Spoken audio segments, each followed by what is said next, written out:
Hello, everybody, and welcome to this random discussion celebrating Chapter 5 of our Generative Art timeline, and that covers the decade of the 1970s. So I'm your host, Peter Bauman, or Monk Antony. I'm the content person at Lorandom, and I have two special guest hosts with me today. One is Annika Meyer from Expanded Art, and Conrad House from Granda. And today is all about 1970s, the decade, and generative art history. And at Lorandom, I've been writing this generative art timeline, and we've been going through the history of generative art going back to 70,000 years ago. And Conrad has been working with me on it, helping me out, especially adding photos. And we started with Chapter 1, the pre-modern era of generative art history, going back to 70,000 years ago. And we've had a talk for each chapter. And today we're at Chapter 5, and that is the decade of the 1970s. And we are absolutely thrilled and lucky to have two artists and pioneers who began their work, their long career in the 1970s. And we're absolutely thrilled to also have two very different perspectives today. We have the perspective of an American woman and a European man, again, who both began their work in the 70s. So I'm so excited to talk to both of them today. Our two very extremely special guests today are Joan Druckenbrod and Hans Dellinger. And Joan is an artist, author, and educator whose work creates a conduit between technology and nature. She began making coded algorithmic work in the 1970s, in the mid-70s, and is one of computer-generated art's foremost artists, boundary pushers, and educators. Her work has been exhibited at the Whitney Museum of American Art, the Smithsonian Institute, and all across the world. It's an incredible honor to have her today. Joan, thank you so much for joining us. Would you like to add anything to your introduction, Joan? Well, thank you very much for including me in this really interesting and provocative discussion. Just a couple things. My work was also in the LACMA show titled Coded recently, and RCM Gallery in Paris has some of my work, current as well as past, and an upcoming exhibition, which you're probably familiar with, Radical Software, Women, Art and Computing, 1960 to 91 at the Contemporary Art Museum in Luxembourg, will be next September, and then it will travel to Kunsthal Wien in February till May of 25. So, thank you. Well, amazing to look forward to those upcoming in the EU. And Hans is also a pioneer and an artist. He also pioneered computer-generated art, beginning work in the 1960s and 70s. He started programming languages with computers in the early 60s during his studies in Stuttgart, and we're very keen to talk about that. Then he also studied and got his PhD at Berkeley in the States, and he's been practicing making art with computers for over 40 years. So Hans, thank you so much for joining us. And is there anything you'd like to add about yourself? I was lucky to study architecture in Stuttgart at a time when lots of these things began there. And I was, today I'm called a pioneer, but I think I'm a pioneer of the second generation, because I was looking up to these real pioneers a lot. And I started actually as an architecture student with learning Algol 68, which was pretty unusual for an architecture student at the time. I did it not because I was interested in art or so, but I wanted to improve architecture, the topic I was really interested in. And this was the beginning. But there was a Studium Generale led by Max Bense at that time. And Frieder Nake was he made his dissertation with him. And there was not even a computing center at this university. It was called Institute for Numerical Mathematics. And at that institute, Frieder Nake was operating on his SUSE Graphomat, and I happened to walk by and saw these things, and I fled because I thought if I stayed too long, then it sucks me in and my architecture studies are gone. And I could not afford to leave the university as an artist, because it's a different thing to live of art or to live of architecture, really. Yeah. And my living was in architecture. But Yeah. yeah. And thank you for highlighting, I mean, you're highlighting your special career, but also both of your connections to Max Bense and Stuttgart and Frieder. And then Joan, you also have these connections to Sonia in Chicago and many others. So yeah, we cannot wait to get into all of these details. And then let me also introduce our last non-Lorandom guest, who's also a host. She's a special guest host. That's Annika Meyer, curator, writer, and lecturer who's building Expanded Art, the physical space in Berlin that I was very lucky to be able to see in person a few weeks ago and meet her very cute dog that hopefully we hear in this talk today. So Annika, thank you so much for joining us. And is there anything you'd like to say about yourself? Thank you for your kind words and for inviting me. Yeah, maybe Joe and I have read the LACMA catalog yesterday, and there's a very beautiful essay about your work in there and very beautiful images. So to everyone who would also like to read a bit and learn more about the LACMA show, I can highly recommend getting the catalog. So yeah, and maybe how Hans and I met. I think that was sort of exactly a year ago, maybe, Hans, right? One day he stood in front of me and was looking at a plotter drawing from Marcel Schwittlig, and he just didn't leave that plotter drawing. And then I went up to him, and then he was like, look, there was an issue with the pen. And then I asked him who he was. And yeah, 3 months later, we've done his first solo show with the gallery, and upcoming is his first solo show with a big gallery in Shanghai in March. So, and another one with us. So I'm very happy that he came to the gallery and couldn't stop looking at the plotter drawing of Marcel Schwittlig. Yeah, that's interesting. Yeah. Yeah, thank you. Thank you, Annika. Yeah, please, Hans. I'm actually also a carpenter, journeyman, joiner, and I made a lot of drawers to put my drawings in because nobody was interested to look at them. And so I've just filled these drawers. And Annika was the first one who really got, besides some academic things like SIGGRAPH and so on, to meet the people, you had to go there. And when you got an accepted piece, then the university would pay the travel. Otherwise, it would be too expensive to go there.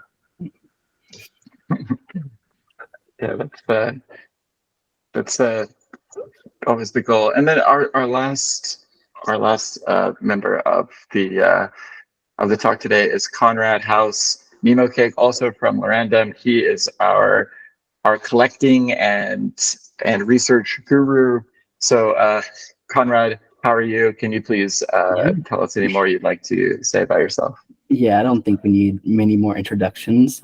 Just helping build out the collection at Lorandom. I think most people listening to this maybe know who I am, but super excited for this talk today. Super honored to have Joan, Hans, and Annika here today. This is going to be a super exciting talk.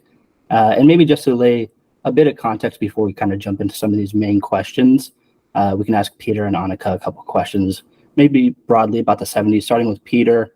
I think we see the 70s marked as like this very large space of like exploration and pioneering efforts for these artists kind of responding to the rigidity of like the 60s.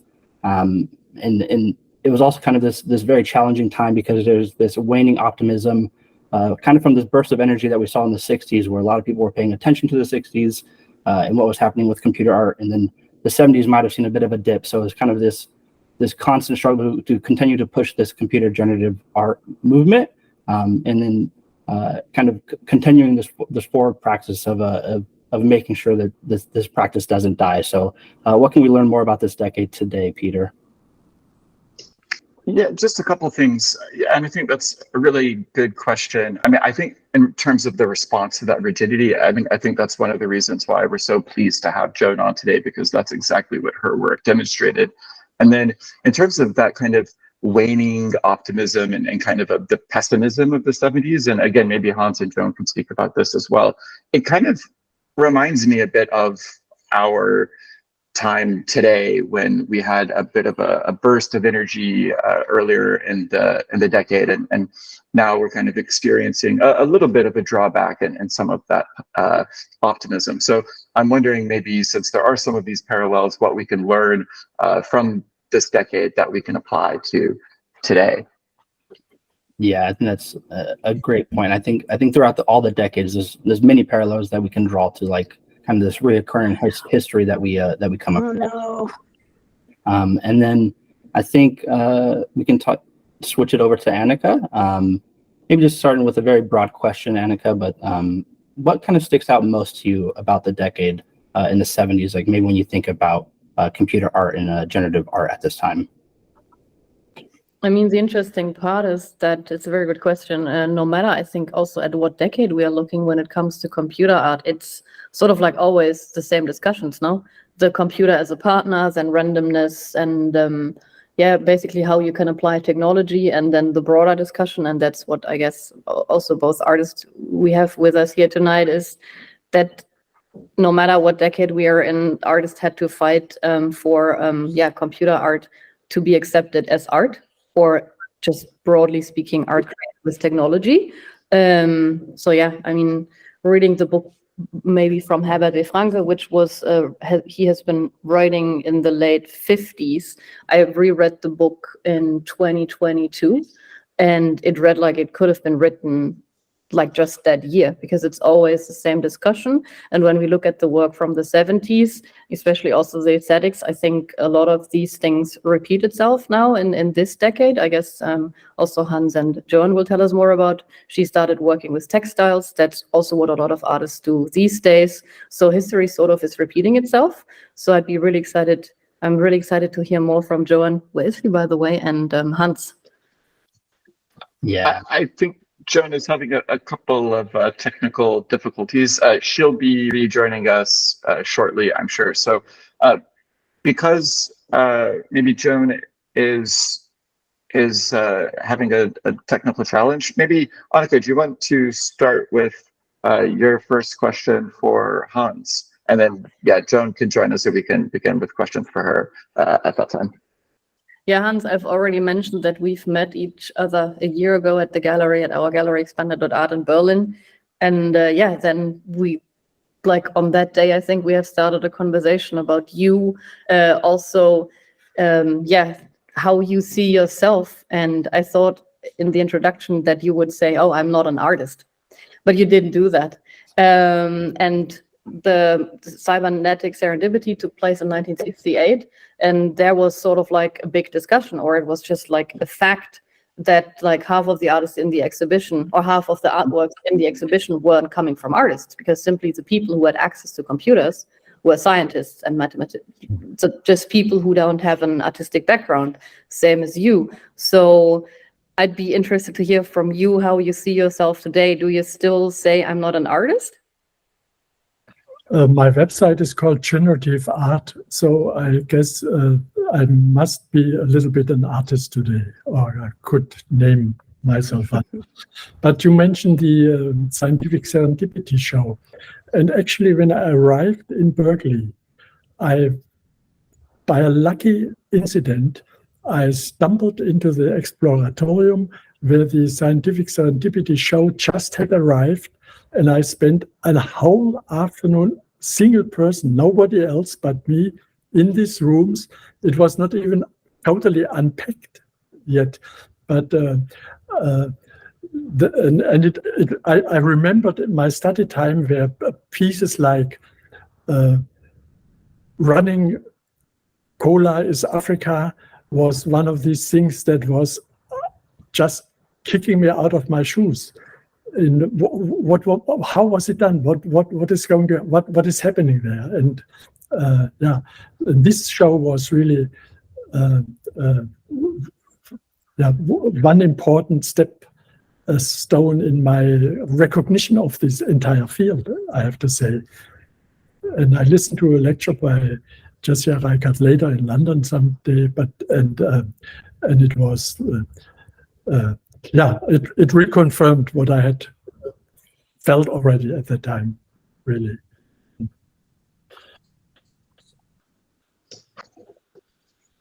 Yeah, it's undoubtedly one of those major milestones in the history of this movement. And maybe I can turn to you, Joan, and ask you a question.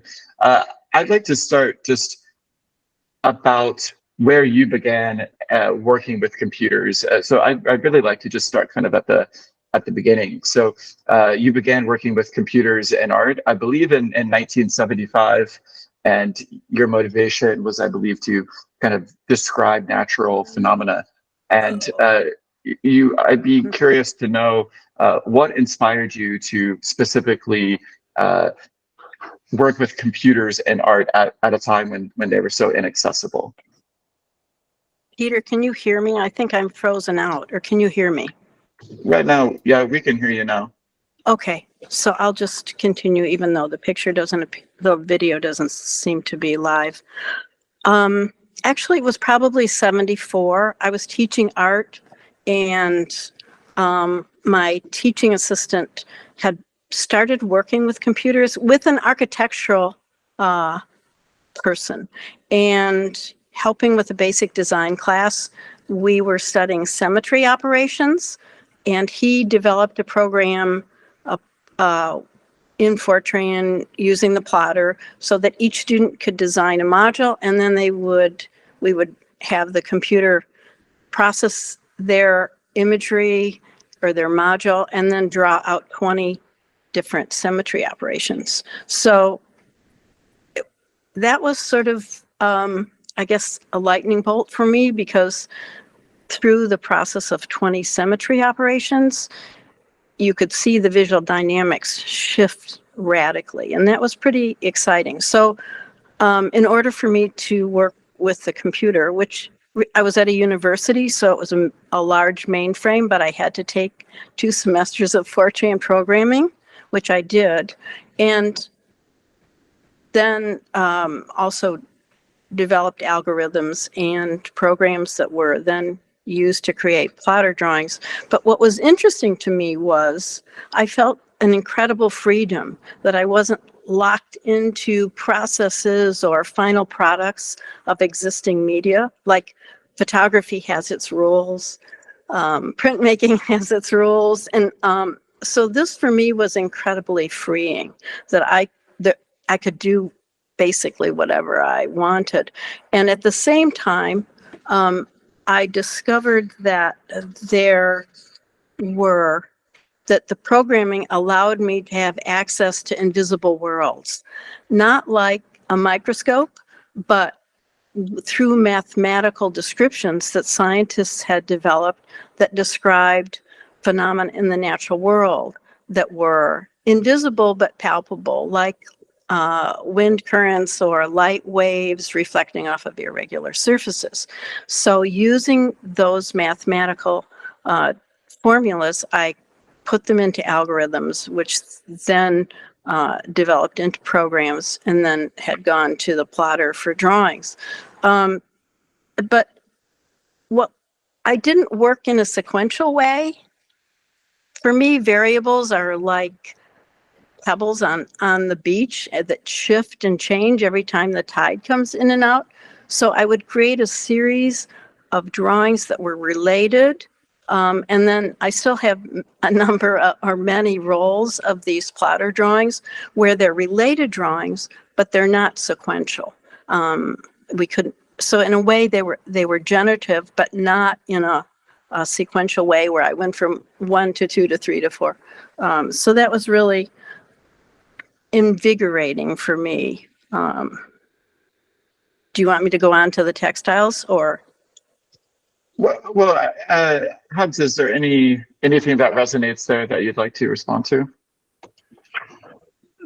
Yes, the basic class in studying architecture was taught by a Bauhaus master, one of the last ones, and we had to work on big sheets of paper with very small elements, writing an entire tableau just to train our hand to write ABC. Yeah, and this sort of meticulous and precise working by hand has also some algorithmic smell in my my memory. And it was a lot of work and teachers' work. And so when I then saw people like Nees and Nage do other things with machines, I got really hot. I looked up to them. I was far away from getting into this because, my interest was architecture, really. And later, I detected a very close similarity between this algorithmic thinking or working and the design process as a general topic. Designing is something that you need when you do these algorithmic things also. And the entire difficulties of designing apply there as well. And so this is the connection where I got hooked to these things. Yeah. I was actually working in isolation. It was just like, it's the process of continual sort of discovery, and it really invigorated my studio process. It took a long time, with the computer center, and then the plotter drawings were created by the geology department.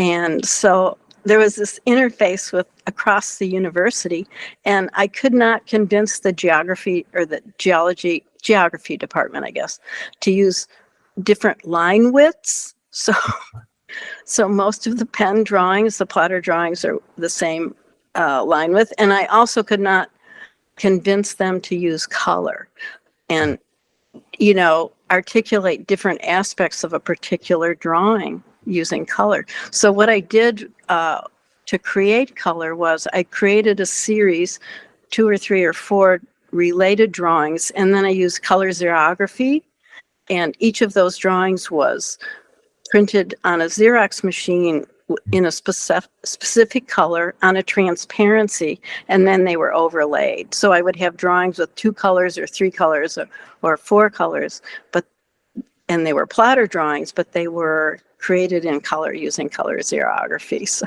it's the idea that you have something you want to make and you figure out how to make it. And with the computer, that the power and the range of potential is just incredible. Well, I mean, that's very much the spirit of generative systems and Sonia Sheridan as well. That reminds me a lot of that.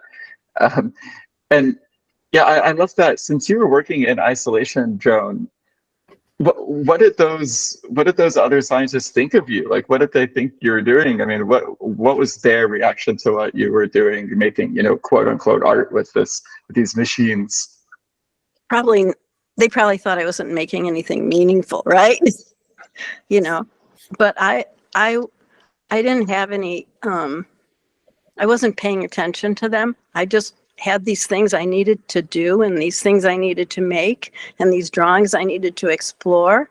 And so I just pushed ahead. And I did have a supportive art department. They got me a key punch machine.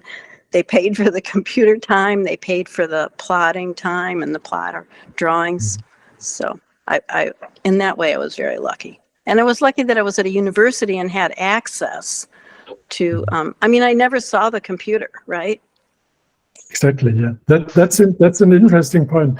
In Berkeley, it was called the three-dimensional the IBM punch card, and it was in the 5th basement because it was bomb secure, and you never saw it. You always Right. there was you Wow. delivered your deck and you got it back through a hole, and that was it. But the other thing was that really thrilled me in Berkeley. There was a teacher. As a graduate student, you had a big liberty of choosing whatever you wanted. And in Berkeley, you walk in 10 minutes across the campus to a different department. And there was a professor, Laura Gold, and she taught the first class computers for the humanities. And she introduced Snowball 4, developed by the Bell Telecom at that time. And this class was so full with crazy and strange students that it really was fantastic, because it was so different from Algol, where I was sitting with engineers and calculators and mathematicians, not understanding what they were talking about.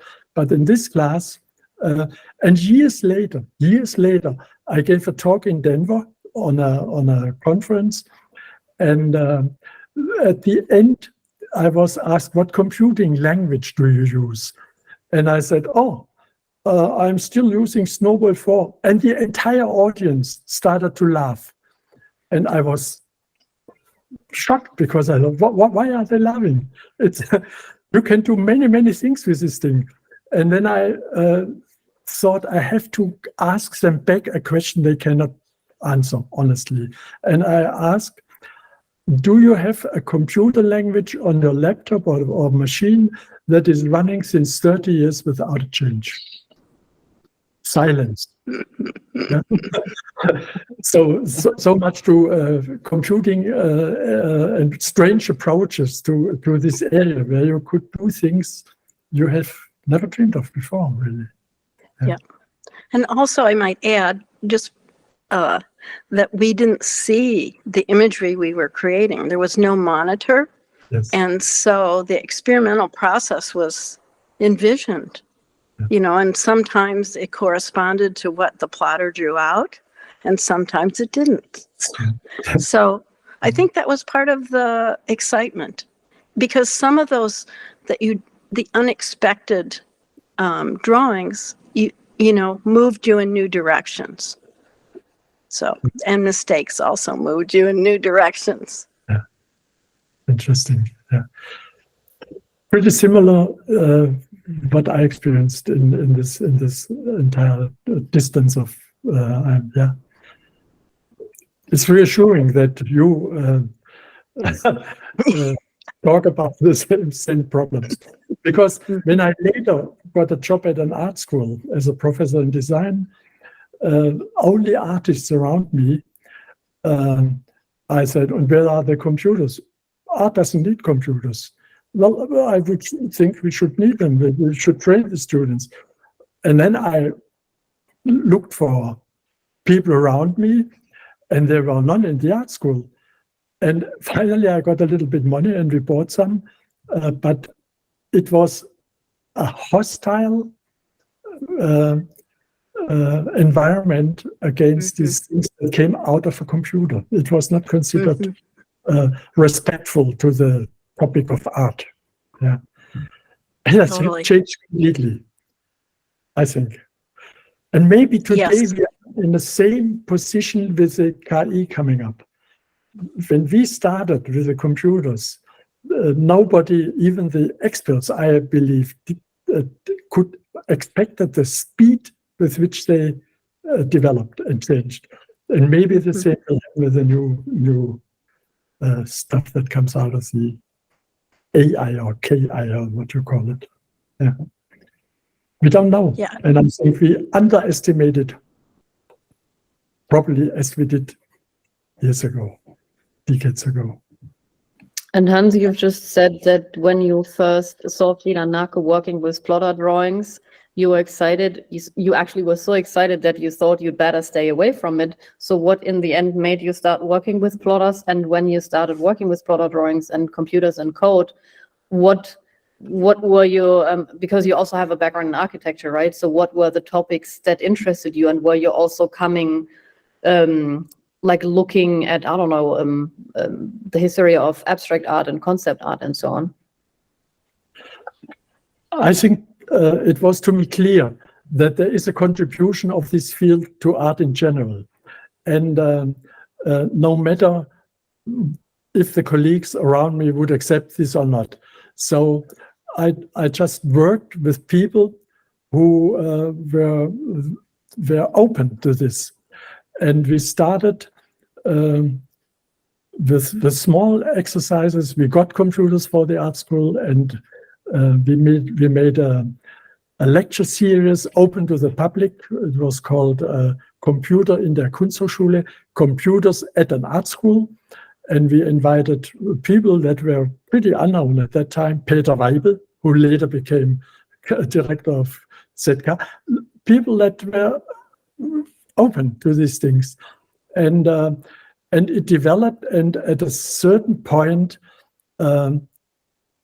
even the most stupid artists accepted it also. They realized the benefits, simply. And you can do different things, and they can be good, and they can be called art. That's the point, I think. Yeah. Yeah, I think the connection, you mentioned Bauhaus earlier, there was resistance to this as art, but the connection art historically to abstraction, abstract art, and Malevich's Moholy-Nagy, those kinds of abstracted drawings was clear to me. And the other aspect of it was that I felt that intuitively there was so much potential with the computer, as you say, Hans, because of the range of things that you could do with it. And that became increasingly clear, with the microprocessors, with the Apple computer. And I can talk about a class that I designed that actually acknowledged and took advantage of that using the Apple computer. Well, yeah, I mean, that brings us to, I'd love to talk about your time, especially in Chicago, with Sonia. So Joan, how did your time begin there at the Art Institute? What made you choose that program? And then can you kind of just walk us through your time there and what it was like to study with Sonia? And for those of you who don't know what I'm talking about Sonia Sheridan's, her generative systems, her iconic 10-year program that was at the Chicago, the School of the Art Institute of Chicago. So yeah, can you tell us about that time, Joan? Well, I was teaching at a university about 60 miles west of the city, and actually, a friend introduced me to her, and I had an MA, but I didn't have an MFA. So if I wanted to continue teaching, I needed an MFA. So I had the opportunity to meet her and to show her some of my plotter drawings, and she had already become interested in the computer, even though she was working with a range of copy machines. She saw the potential and extending her ideas from copy machines into the computing realm. She saw that importance. And so she immediately asked me to come and join her initially as a graduate student, and then I became head of the art and technology department there. But she had designed a series of classes because copy machines use heat, light, pressure, what are natural forces in the world, to engage students in a different way of thinking about making artwork creatively. She created two classes called Process 1 and Process 2.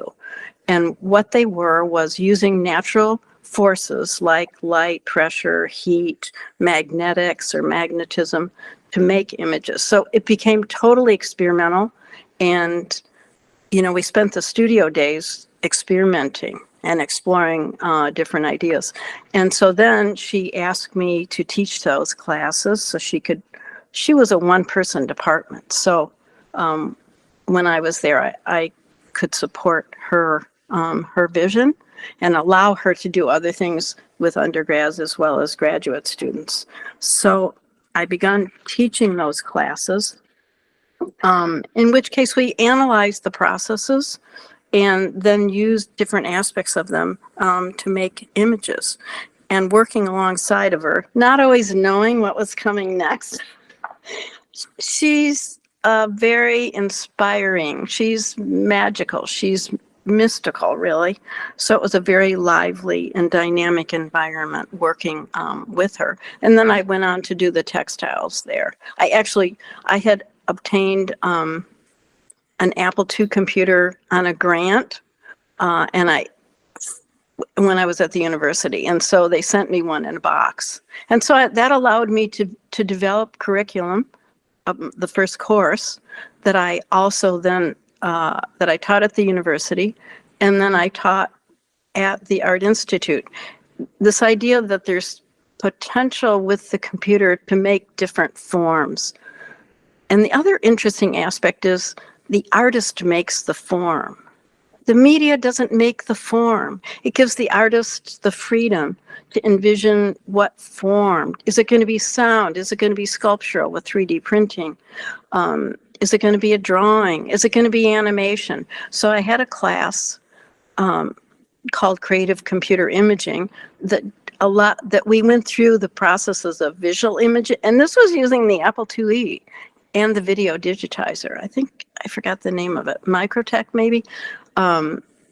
So they could work photographically, but manipulate and transform images. They could make sound. We did animations, and we worked with sound and sound manipulations. I eventually did an installation, I think it was in Montreal at Image de Future, where we gathered their visual image and their sound image, and we transformed them both, and then we fed them back to the viewer. So it was an exciting time to begin to sort of engage students, and we had lots of students. We had lots and lots of students in the computer classes. And maybe to expand on it a bit, you mentioned it a little bit with the digital textiles that you began practicing here. I think this is one of your most significant kind of practices throughout your career, Joan. Can you maybe expand on like what was the inspiration for these works? Then how influential were like the Bauhaus weavers to you when you were kind of creating a lot of this stuff? And luckily we talked about the LACMA show also, and I think electronic patchwork was shown there, and that's a beautiful piece. I think if you haven't seen it before, you can take a look through some of Joan's previous work in the 70s and 80s and get a feel for what we're talking about here. Well, for me, materiality is always important, not only as a presence in the world, but as this sort of rich engagement with the viewer. So for me, there was always a struggle to get off the screen. Shaking, what do I do? Shake the computer and pour it out? So trying to figure out, how I could engage some kind of material presence in the artwork. And we had a copy machine called 3M Color and Color Copier with a backlight setting. So I was working on an Apple computer, which of course I believe was 8 colors, and the pixels were boxes. So that's the reference in that title, not only to electronic patching, but to quilting. And so I created programs, and these images were more sequential by changing the values and the variables. I created sort of an animation, but I would display one image at a time on the monitor, and then I would turn the monitor upside down on the computer, or on the copier rather. It had a backlight setting, so it could understand the monitor, the image on the monitor, and then I used heat transfer material, and we printed one image at a time. I'd click the computer, change the image, make a print on heat transfer material. And then there's quite a few on that first one. Electronic patchwork was the first one. And each image would have to be trimmed down because it was a Xerox paper. And then I would hand iron them back onto I would arrange them and then hand iron them onto polyester. And the color was not powder, it was dye sheets. And so the color was microencapsulated and really worked best on a polyester. So the other interesting thing about digital media is periodically the artifacts of the media come into the work, right?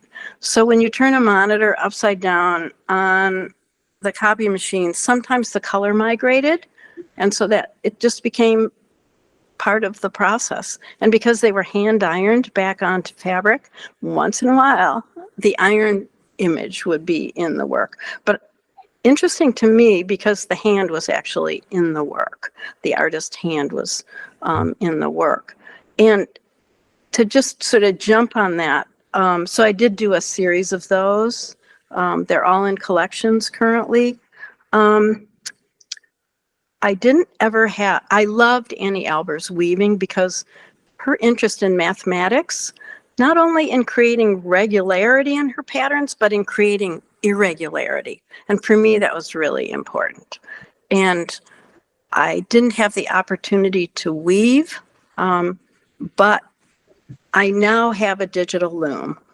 So I continue to be inspired by her work and the potential of this. It's a digital jacquard. It's the TC2, which is basically a thread controller from Norway. I have the loom from Norway because I knew Hans, you probably know Vibeke as well. And it's just because, well, there's a lot going on. You know, each point, it's kind of like a pointillist painting. If you're working with 4 colors, the thread controller can pick up whatever color it should be at that particular point on the image that you've designed. And the stitch patterns play a role in the textural aspect of it. Every time I throw a shuttle, if I'm working with 4 colors, I throw 4 shuttles, and then the computer changes the configuration of the heddles between each one. And if you want the design as you originally envisioned, you keep the shuttles in order and you keep the same colors. However, because I'm interested in disrupting the patterns, I frequently change coloration. And at any point, you can also change imagery. So because I like to juxtapose, I just did a series on the homeless issue here in America, using fences as an inspiration, and the rigidity and the confinement that fences create for homeless people, which I feel is inappropriate, identifying them as different. So I created weavings that had regularity, but then juxtaposed with much more organic forms. So inspired by her and sort of jumping off from some of hers. Thank you. And yeah, Hans, would you like to talk about any of your inspirations? There's the thing that me fascinated right from the beginning was the close analogy between the Hewlett-Packard programming code and the hand drawing. Because what you do by hand, if you draw, you pick up a pen up, and if you draw, you put it down and you move. And exactly these 3 commands are the most important ones you need. You can actually do with these 3 or 4 things: pen up, pen down, move, anything you want. And this sort of analogy in the early days was very reassuring to me that it cannot be wrong to do with these things anything you want, because you do it with the hand exactly the same way, just driven by other muscles or energy. And I think, and still, in one of the SIGGRAPHs, I got into a talk with a Microsoft high official, and I just had written my first small program at that time by replacing replacement statements in Microsoft Word. I think you need 5 replacements and you have a HPGL code, which you can submit to a proton and it makes a drawing. and he didn't even know that it is possible to do such things. But these are, like Joan mentioned, by experimenting on a very basic level, you encounter problems you can exploit to exactly what you want to achieve, and that's it. Yeah. So let's grab the tools and use them, and see what comes out. Judge the outcome. That's the other thing. Mhm. Okay. Maybe it's a little bit off topic, but these are just by talking or listening, these memories come back in a way. Yeah. I also remember when I was first learning, we had an old Zuse machine in that university, and you had to look errors up in a very thick book. And mostly the error I made as a non-mathematician was division by 0. So nothing will work with this. Yeah. Okay. Can I make one more comment about the weaving? Of course. I think So what I've also done is cut up one of the weavings and made a house form. And then I have access to 3D scanning and 3D printing. So that was 3D with a technician. So that was 3D scanned along with dried coiled seaweed from the Oregon coast and dried leaves. And then on the computer, in the virtual space of the computer, you can inject one into the other and kind of wind, I don't want to use the word weave, but wind them together in interesting ways. So I kind of wound this fiber house up with the coiled seaweed, and sort of there's some of the 3D prints have dried leaves with the houses and the coiled seaweed. So then I've been able to 3D print these in resin. So this is a new thing for me, and I'm really invigorated by this transition from one form to the other, and plan to be doing more of that.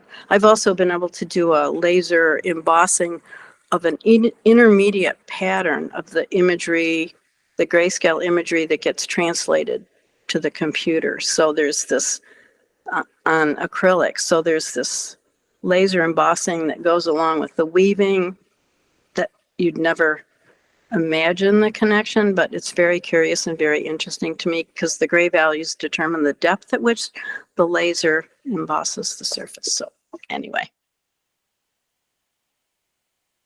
May I ask a question? Yes, oh, yeah, please. Thank you.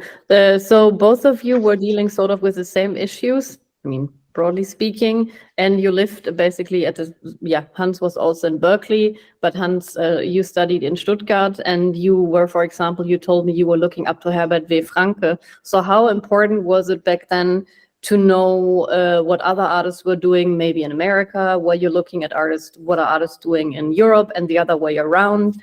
And were you in touch and speaking with each other and like helping? I mean, today we're all on Twitter.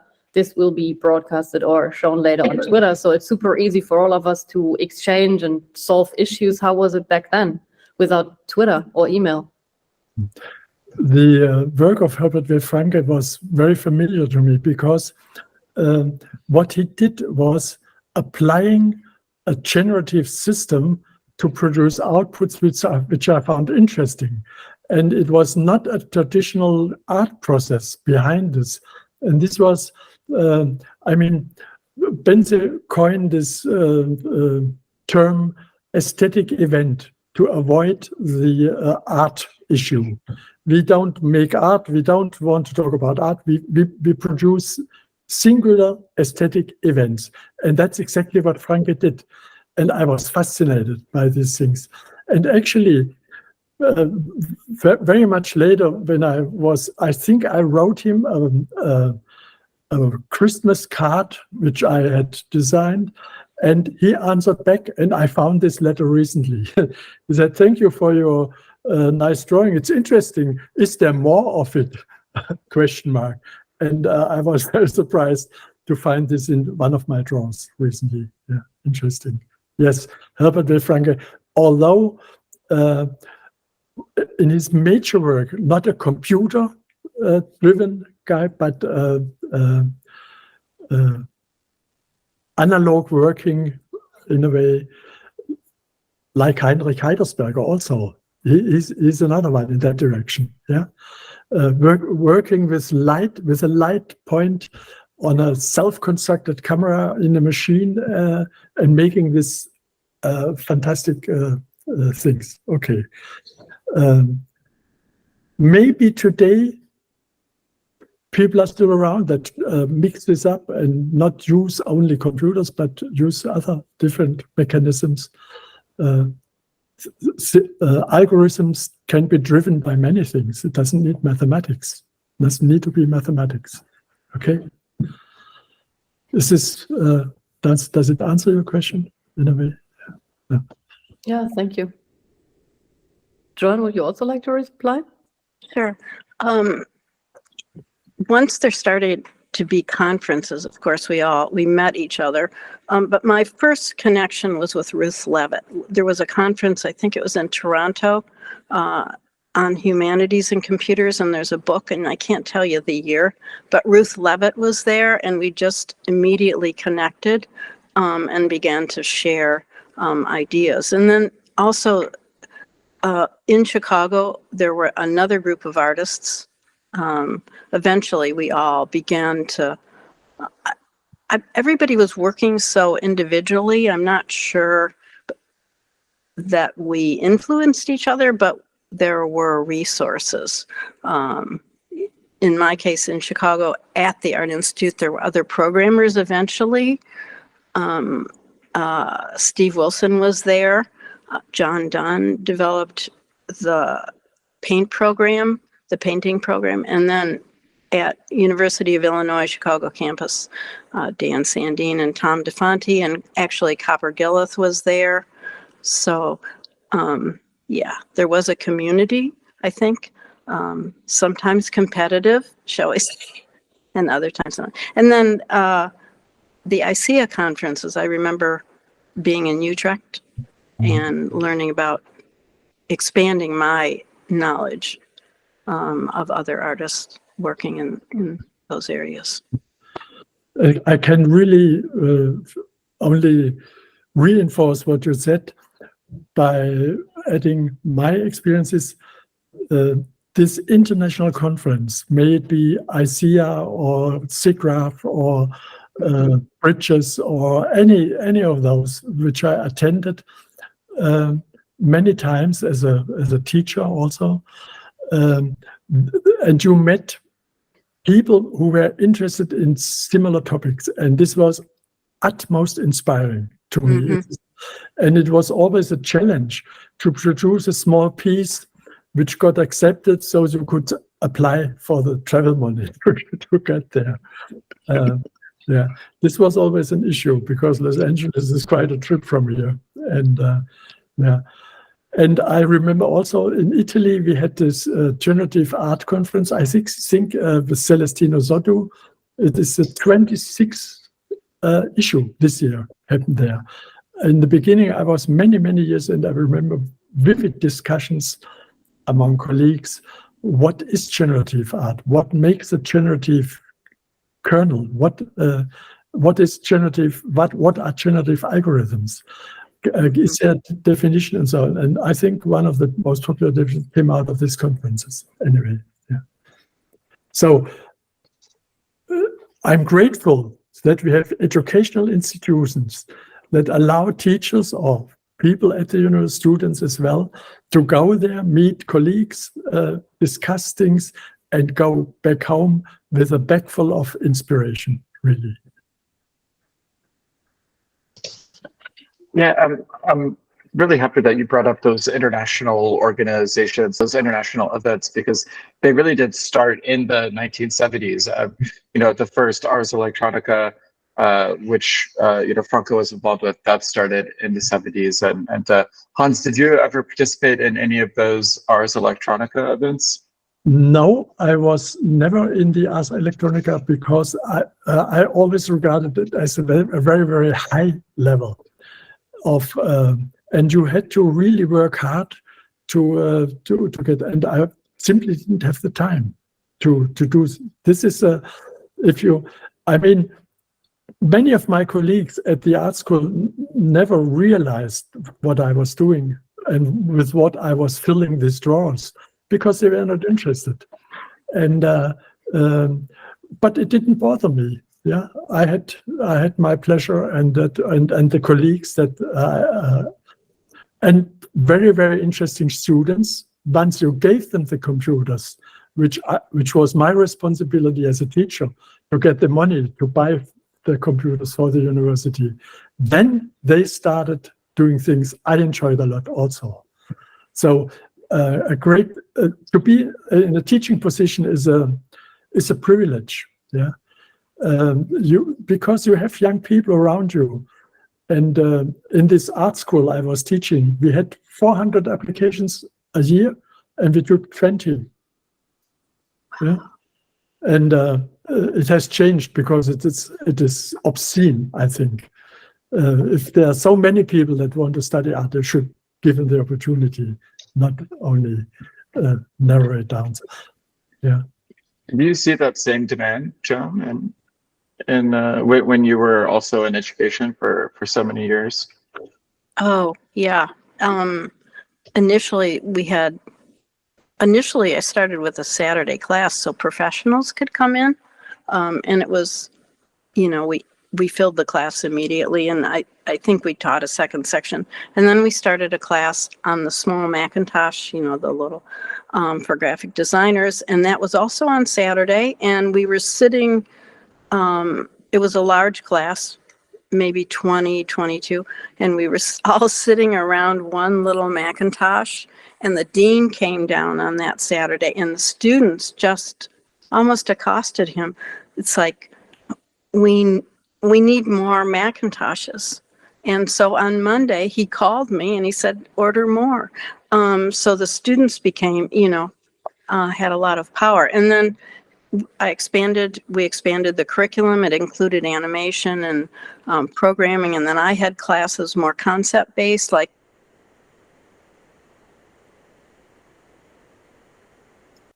Oh no, I think we sadly lost Joan in the middle of that response. Annika, did you want to jump to that last question while we wait for Joan to come back, potentially? Or Yeah, so my last question would be jumping to today. Hans, you've just mentioned that back in the days you didn't have enough time to work on what you would have loved to be working on. And I know that you're quite productive these days and also learn a lot of new things. We had a lot of conversations about NFTs. So maybe would you like to share with us what you're working on right now, or not, precisely, but what you're thinking about these days? Yes, I on the way of revitalizing some of the plotters I have collected, and try to start them. Actually, I was falling down the ladder when I was getting a part of it, and that's my problem right now, a little bit. But I think what I will do more again what I've tried to do all my lifetime besides my jobs, plotting. To get that stuff out on a plotting machine and make a drawing out of it, because and a programmed drawing, because I think the universe of machine drawings or machine or generated drawings is as big as the universe of hand drawings, and to explore this is by no means completely done. We cannot say that that's history or so. I think I'm really also interested to see what the KI business brings out in that direction. Yeah, it will probably not be printed, but just on screen or yeah.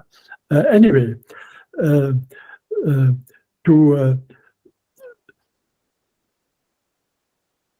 follow up on these basic ideas: pen up, pen down, move. This is there's plenty to explore still, although I have plenty of drawers full already, but there's no end in sight, really. Okay. Is it a good answer? Yeah, thank you. I mean, I it love was it. really wonderful to go through all the drawers with you and knowing that you have more in Kassel. So I think we've spent by now 6 or 7 Sundays together at your studio in Berlin. Also, Ernst Bolter came by once. I don't know.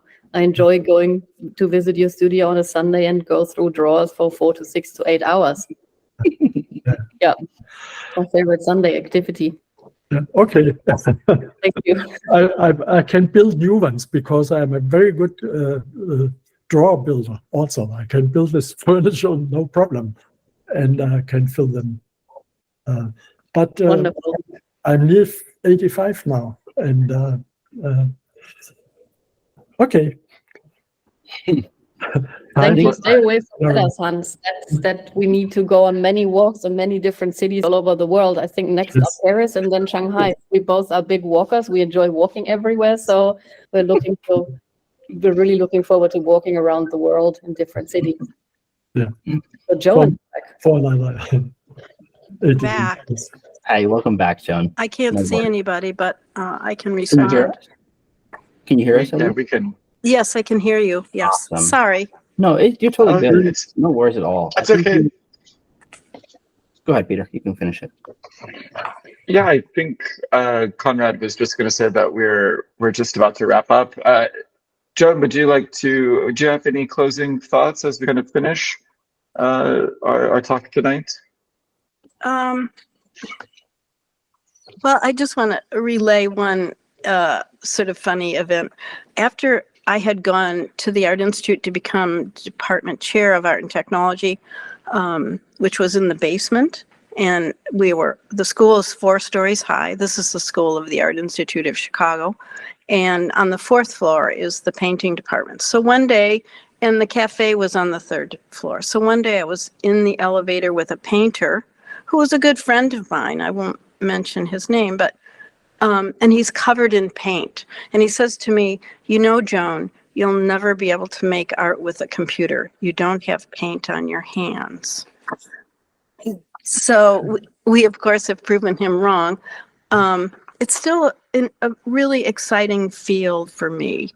And I guess because the current work I'm sort of engaged in is the 3D printing and the laser embossing and the digital weaving.